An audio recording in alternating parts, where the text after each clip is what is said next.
Nimaga mana ko'p content makerlar hammasi boshlanishida hype yo'nalishiga o'tib ketibdi.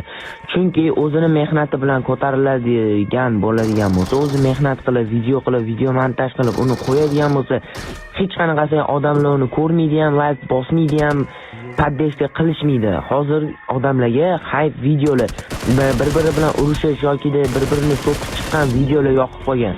Faqatgina shunaqa videolarni og'aynilariga tashlab, ularga podpiska bosib, bittasini yoki so'kishi mumkin.